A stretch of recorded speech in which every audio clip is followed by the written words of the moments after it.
So again, we're going to be doing an unboxing and a brief overview of the Gamdias Argus M1 case. That way you guys know every single bit and piece that's inside the case, so that when you build your own build inside of this case, you know what to expect. Now, in another video, I'm going to be doing a build to show you guys how to build inside of this case. But for now, let's get back to the unboxing real quick. And I will be going in a minute a little bit closer so you guys can see everything in better detail.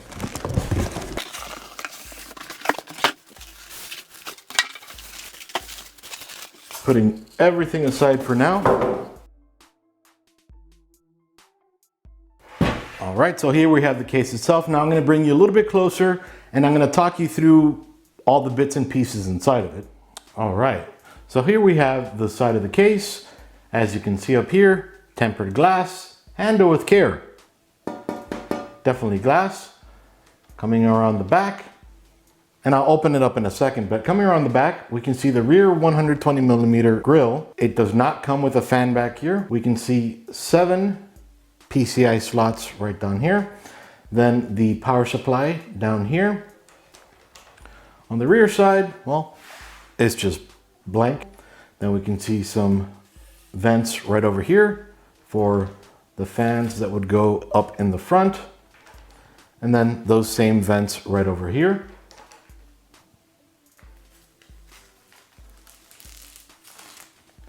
Unfortunately, it wasn't that epic, but that's okay.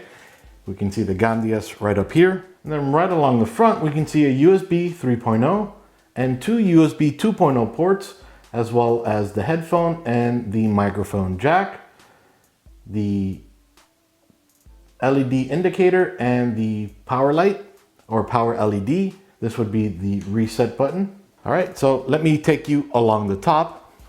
All right, so along the top, we can see right over here, the power button and the reset button. So then this button over here must be for the LEDs, which I'll go over that in 1 second. This is a magnetic filter. And then here on the top, you can fit either 2 120mm fans or 2 140mm fans. For radiator support, they don't show radiator support for the top. All right, so now let's go into the case itself and see what it has. All right, so along the side, we'll go ahead and remove these screws for the side panel. Let's see if we get anything out of this one.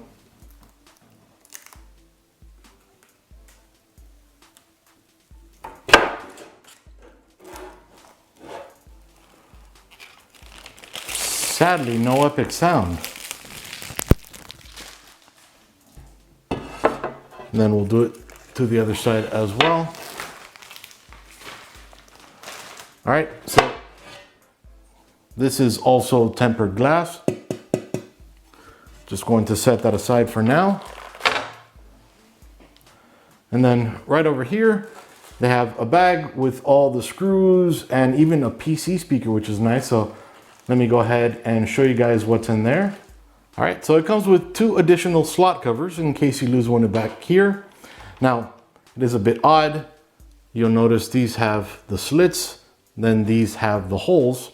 Not a biggie, just a little bit different. Come with 5 zip ties. Then they have a material here so that you can clean the glass. I love it when they include these. Okay.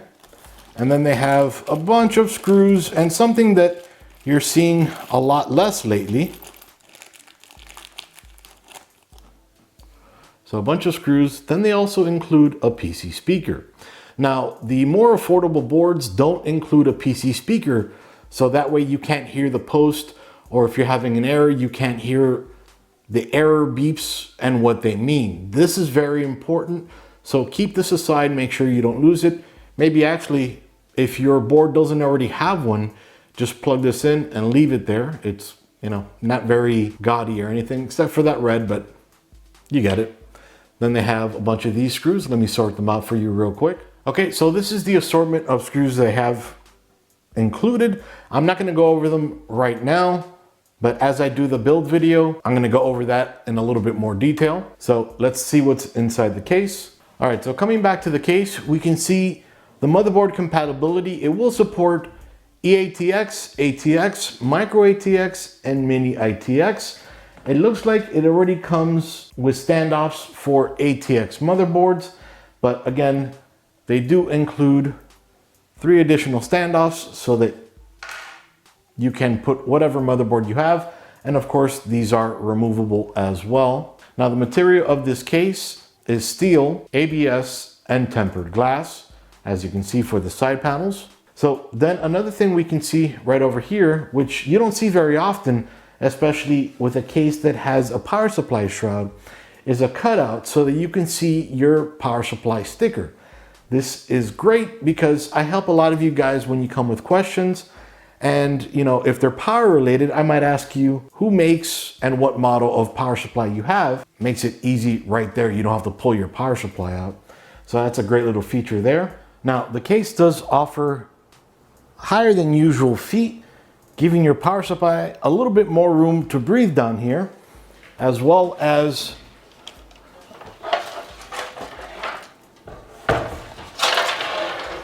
an easy to remove filter that you can just, when it gets too dirty, you can just remove it, wash it, clean it however you want. Just make sure you dry it if you do submerge it, and just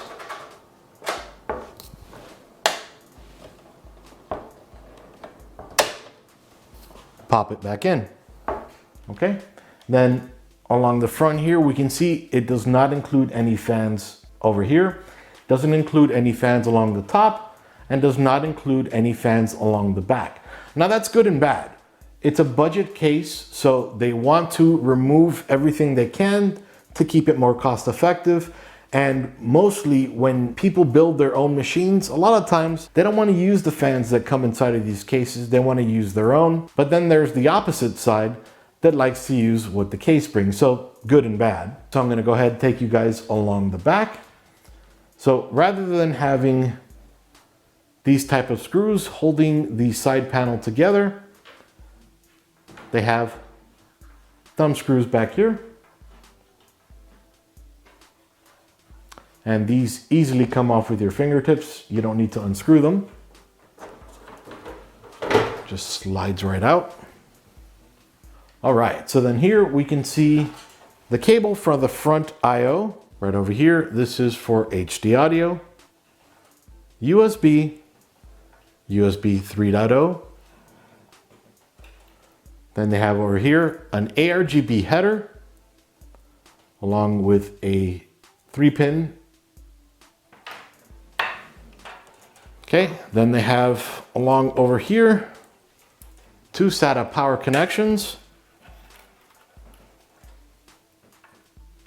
That would be for the lighting on the case itself.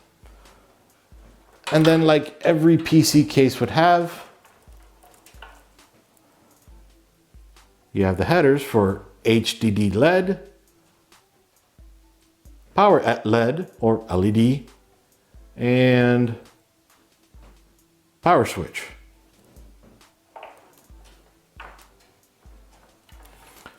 Okay, then we can see down here they have 2 hard drive or SSD trays.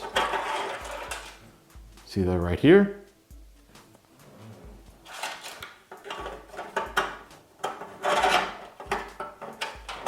They easily come out and mount right back. Okay, so we can see along the front here, this piece is glass while this piece is plastic. This strip right over here lights up RGB, as well as these front panel IOs. Now this button, as I mentioned before, will control the RGB, or you can use your motherboard headers and the software for your motherboards to control that. So that's definitely a nice little feature here. Now the front, you can fit 3 120mm fans or 2 140. Let me go ahead and remove that for you guys so you could see it.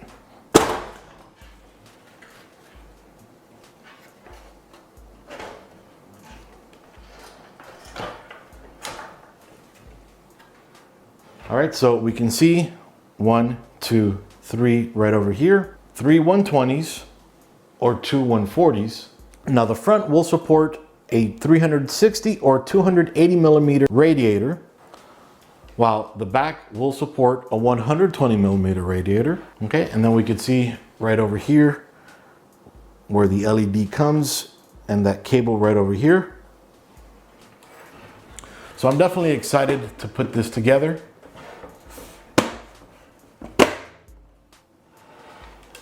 And show you guys how she looks like and how she performs in the system fully built. Now, since it does not bring additional fans, I might only go ahead and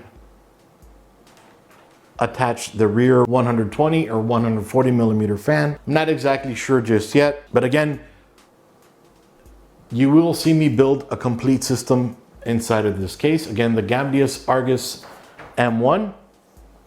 The case supports a VGA or a video card up to 13.77 inches, a power supply of up to 7.08 inches, and a CPU cooler clearance height of 168 millimeters.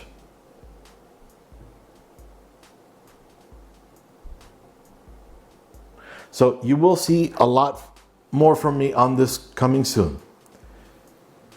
Iggy out. See you guys.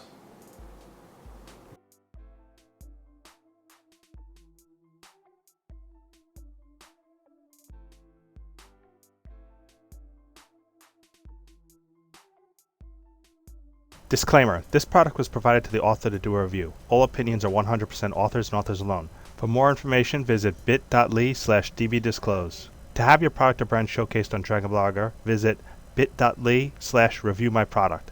Thank you for watching.